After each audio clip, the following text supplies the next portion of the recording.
Daily taste the daily. తెలంగాణలో స్థానిక ఎన్నికలకు మరి కాసేపట్లో నోటిఫికేషన్ విడుదలయ్యే అవకాశం ఉంది. దీనికి సంబంధించి స్థానిక ఎన్నికల్లో బీసీలకు 42% రిజర్వేషన్లు కేటాయిస్తూ రాష్ట్ర ప్రభుత్వం ఉత్తర్వులు జారీ చేసింది. ఈ జీవో ఆధారంగా వెంటనే స్థానిక ఎన్నికల నిర్వహణకు చర్యలు చేపట్టింది.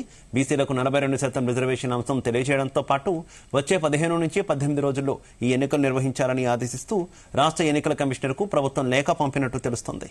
ఈ ఆదేశాలకు అనుగుణంగా ఎస్ఈసీ ఇవాళ ఒకేసారి ఎన్నికల షెడ్యూల్ నోటిఫికేషన్ విడుదల చేయనున్నట్టు తెలుస్తోంది.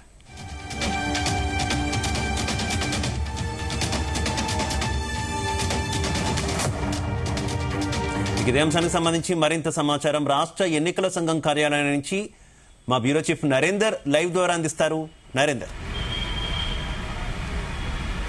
రైట్ శివ, స్థానిక సంస్థల ఎన్నికలకు సంబంధించిన నిర్వహణ మీద ముఖ్యంగా సిఎస్ రామకృష్ణారావుతో సహా ప్రముఖులందరూ కూడా రాష్ట్ర ఉన్నతాధికారులందరూ కూడా ప్రస్తుతం మనం చూపిస్తున్నటువంటి రాష్ట్ర ఎన్నికల సంఘం ఆఫీస్కు చేరుకున్నారు. వీళ్ళందరూ కూడా ఈ కీలక సమావేశం నిర్వహిస్తున్నారు. ఎందుకంటే ఈరోజు సాయంత్రంలోగా షెడ్యూళ్లు నోటిఫికేషన్ లాంటి అన్నీ కూడా రిలీజ్ అయ్యే అవకాశం ఉంది. ఎందుకంటే ఇప్పటికే అన్ని రకాలుగా ఎక్సైజ్ చేసినటువంటి పరిస్థితి మనం చూసాం. రాష్ట్ర ఎన్నికల సంఘం జిల్లా కలెక్టర్లతో, అదేవిధంగా సిఎస్ కానీ, అదేవిధంగా కింది స్థాయి రెవెన్యూ సిబ్బంది అందరితో కూడా ఇప్పటికే వీడియో కాన్ఫరెన్స్ గడిచిన కొంతకాలంగా నిర్వహిస్తున్నారు. ఎన్నికల నిర్వహణ ఏ రకంగా ఉండాలి, ఈ మండలాల వారీగా, గ్రామాల వారీగా ఎంపీడీసీ ఎలక్షన్స్ నిర్వహించినా, జెడ్పీడీసీ సర్పంచ్ ఎన్నికలు నిర్వహించాల్సి వస్తే వారు ఎక్కడ రిజర్వేషన్స్ ఎక్కడెక్కడ ఏర్పాటు చేయాలనేది కూడా ఇప్పటికే వచ్చినటువంటి నేపథ్యంలో ఇక పూర్తి స్థాయిలో దాన్ని షెడ్యూల్ రిలీజ్ కావడం అనేది ఇక్కడ పెండింగ్ ఉన్నటువంటి పరిస్థితి ఉంది. ఈ కీలక సమావేశంలో సిఎస్ రామకృష్ణారావుతో పాటు law and order additional DG Mahesh Bhagwat కూడా కాసేపటి క్రితం వచ్చారు. అదేవిధంగా Panchayati Raj secretary Sridhar, finance secretary Sandeep Kumar Sultania, excise commissioner హరికిరణ్తో పాటు అదే ఎన్నికల నిర్వహణ, బందోబస్తు, రిజిస్ట్రేషన్ సంబంధించినటువంటి అందరూ ఉన్నతాధికారులందరూ కూడా ఇక్కడికి వచ్చారు. ఇక ఏ క్షణమైనా రిలీజ్ అయ్యే అవకాశం ఉంటుంది అనేది కూడా ఇక్కడ మనకు వస్తున్నటువంటి గాసిప్స్. ప్రధానంగా ఇప్పటికే రాష్ట్ర ప్రభుత్వం ఒక నిర్ణయానికైతే వచ్చింది. 42% రిజర్వేషన్స్ ఖచ్చితంగా అమలు పరచాల్సిన అవసరం ఉందనేటువంటి అంశం మీద ఒక నిబద్ధతతో ఉన్నామని కూడా ఇప్పటికే మంత్రులు కానీ, సిఎస్ కానీ, ముఖ్యంగా అందరూ ముఖ్యమంత్రితో సహా అందరూ చెప్తున్నటువంటి నేపథ్యంలో దీని మీద ఇప్పటికే కొంతమంది కోర్టుకు వెళ్తున్నట్టుగా కూడా సమాచారం ఉంది. అదే సమయంలో దీన్ని ఒకవేళ ఎవరు కూడా అడ్డుకోవద్దని ఇప్పటికే బీసీ సంఘాల వాళ్ళు కూడా కోరుతున్నటువంటి నేపథ్యం కూడా మనకు నిన్న సాయంత్రం నుంచి కూడా ఈ ఎప్పుడైతే లీక్లు వస్తున్నాయో దీనికి సంబంధించినటువంటిది ఇప్పటికే వస్తున్నటువంటి పరిస్థితి అయితే ఉంది.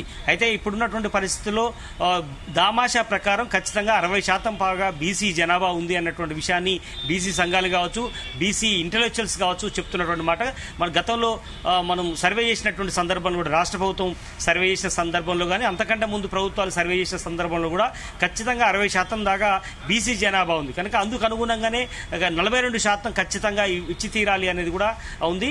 అందుకనే వాళ్ళ ఓసీది మాత్రం ఇప్పటి వరకు గత ఎన్నికల్లో దాదాపు 8 సంవత్సరాల క్రితం ఎంపీటీసీ, జెడ్పీసీ ఎన్నికలు జరిగినటువంటి పరిస్థితి మనం చూసాం. కనుక అప్పుడు కేవలం జరిగినటువంటి పరిస్థితి మనం చూసాం. అప్పుడు ఉన్నటువంటి బీఆర్ఎస్ గవర్నమెంట్ పెంచడానికి అవకాశం ఉండడానికి ప్లాన్ చేస్తే అప్పుడు హైకోర్టుకు చాలా మంది కూడా వెళ్ళినటువంటి నేపథ్యం ఉంది. సుప్రీంకోర్టు కూడా దీన్ని తప్పుపట్టినటువంటి పరిస్థితి కూడా ఉంది. కనుక ఇప్పుడు అలాంటి పొరపాట్లు జరగకుండా రాష్ట్ర ప్రభుత్వం చాలా పకడ్బందీగా ఇప్పటికే గెజిట్ నోటిఫికేషన్ అవసరమైతే తీసుకురావడం కానీ, అదే సమయంలో బిల్లులు కూడా రాష్ట్ర శాసనసభలో కానీ, మండలిలో కానీ నిర్వహించి ఇప్పటికే కేంద్రానికి పంపించినటువంటి పరిస్థితి కూడా ఉన్న నేపథ్యంలో ఖచ్చితంగా ఇప్పుడు ఏదైతే బీజేపీ కావచ్చు, ఇక్కడ ఉన్నటువంటి బీఆర్ఎస్ కానీ అందరూ ముక్త కంఠంతో, ఈవెన్ ఎంఐఎం, సిపిఐతో సహా ఎట్లయితే సభలో మద్దతు పలికారో ఇప్పుడు కూడా కోర్టుకు ఎవరు వెళ్ళనీయకుండా, వాళ్ళ పార్టీ వాళ్ళు కూడా ఎవరు వెళ్ళనీయకుండా మద్దతు తెలపాల్సిన అవసరం ఉందని కూడా బీసీ సమాజం కూడా కోరుకుంటున్నటువంటి పరిస్థితి ఉంది.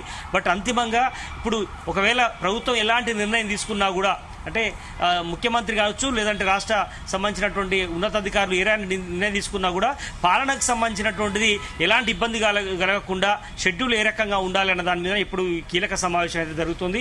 దీంట్లో ఇప్పుడు సిఎస్తో సహా అంతా ఉన్నతాధికారులు పాల్గొన్నారు. దీంట్లో కీలకమైనటువంటి అంశాలు, ఒకవేళ కోర్టుకు వెళ్తే దానికి సంబంధించినటువంటి ఎట్లా నిర్ణయం తీసుకోవాల్సిన అవసరం ఉంటుంది, ఒకవేళ ఆ ప్రభుత్వం మ్యాటర్ పక్కన పెట్టేస్తే రాష్ట్ర పాలన యంత్రాంగం సంబంధించినటువంటి, ఎందుకంటే ఏ షెడ్యూల్ ఏ డేట్లలో ఎలక్షన్ నిర్వహించాలి, ఎప్పటి వరకు ముగిసే ఉంచాలి. ఎందుకంటే ఉప ఎన్నిక కూడా జూబ్లీహిల్స్ ఉప ఎన్నిక రాబోతోంది. మరోపక్క రాష్ట్రంలో వర్షాలు కూడా ఇంకా కూడా తగ్గుముఖం పట్టే అవకాశం కనబడలేదు. అదే సమయంలో ఇప్పుడున్నటువంటి వాతావరణ సిచ్యువేషన్స్ కానీ, అదే సమయంలో ఉప ఎన్నిక దృష్టిలో పెట్టుకొని కానీ ఇవన్నీ పరిస్థితులకు అనుగుణంగా త్వరగానే పూర్తి చేయాలి. అది కూడా ముందుగా స్థానిక సంస్థల్లో ఎంపీటీసీ, జెడ్పీటీసీ ముందు కంప్లీట్ చేయాలా, సర్పంచ్ ఎన్నికలు ముందు కంప్లీట్ చేయాలనే దాని మీద కూడా ఒక స్పష్టత ఇచ్చే అవకాశం అయితే ఉంది. ఖచ్చితంగా ఈ రోజు సాయంత్రం వరకు ఈ ఉన్నతాధికారులు ఒక అవుట్పుట్ ఇచ్చే అవకాశం అయితే మనకు కనిపిస్తోంది. అయితే నరేందర్, ఇప్పటికే కోర్టులో కొన్ని పిటిషన్లు వేసి ఉన్నటువంటి పరిస్థితి ఉంది కదా ఈ స్థానిక సంస్థల ఎన్నికలకు సంబంధించి.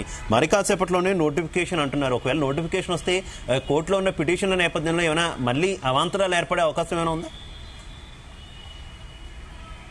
ఖచ్చితంగా రాష్ట్ర ప్రభుత్వం కూడా ఒక అప్పీల్ అయితే చేసింది. ముఖ్యమంత్రి ఇటీవల ప్రెస్ మీట్ పెట్టినప్పుడు కూడా ఎవరు కూడా అడ్డుకోకూడదు, ఎందుకంటే మేము బీసీల కోసం కామారెడ్డి డిక్లరేషన్ మేము ఒక నిర్ణయం అయితే తీసుకున్నాము. ఖచ్చితంగా 42% రిజర్వేషన్ ఇచ్చి తీరుతాము, 600 ఖచ్చితంగా అమలు చేసి తీరుతుంది కాంగ్రెస్ ప్రభుత్వం అని కూడా చెప్పినట్టు నేపథ్యంలో ఇప్పుడున్నటువంటి పరిస్థితుల్లో ఎవరు కూడా అలాంటి అడ్డుపడకుండా చేయాల్సిన అవసరం ఉందని కూడా చెప్తోంది. ఇప్పటికే కొంతమంది హైకోర్టును ఆశ్రయించినట్టుగా కూడా తెలుస్తుంది. అదే సమయంలో ఒకవేళ కనుక షెడ్యూల్ రిలీజ్ అయితే ఖచ్చితంగా కొంతమంది కోర్టు దగ్గరికి వెళ్లే అవకాశం అయితే కనిపిస్తోంది. కనుక అలాంటి చిక్కుముడు లేకుండా ఏం చేయాల్సిన అవసరం ఉందన్నట్టు దాని మీద కూడా రాష్ట్ర ప్రభుత్వం ఒక అంచనాకు వచ్చే అవకాశం అయితే కనిపిస్తుంది. అందుకని ఇప్పుడు ఉన్నతాధికారులు ఈ అన్ని అంశాల మీద కోర్టుకు వెళ్తే దాని మీద ఎలా ముందుకు వెళ్లాల్సిన అవసరం ఉంది, వాళ్ళు వెళ్ళకుంటే సాఫీగా జరిగేందుకు ఏ రకంగా ముందుకు వెళ్లాల్సిన అవసరం ఉంది, కోర్టుకు ఏ రకంగా ఇప్పటికే 30వ తారీఖు లోపు ఎలక్షన్స్ నిర్వహించాలని చెప్పిన నేపథ్యంలో కోర్టు ఇచ్చినటువంటి దాన్ని గౌరవించాల్సిన అవసరం ఉంది.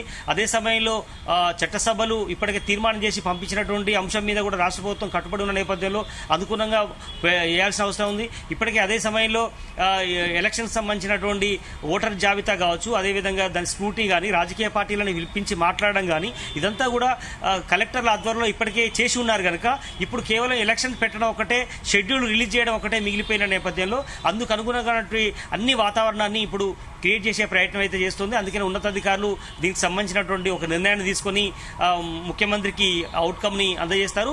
అందుకని సాయంత్రంలోగానే దీనికి సంబంధించినటువంటి షెడ్యూల్, దీనికి సంబంధించిన ఏజ్ నోటిఫికేషన్ వచ్చే అవకాశం అయితే మనకు కనిపిస్తుంది. Right, okay, thank you.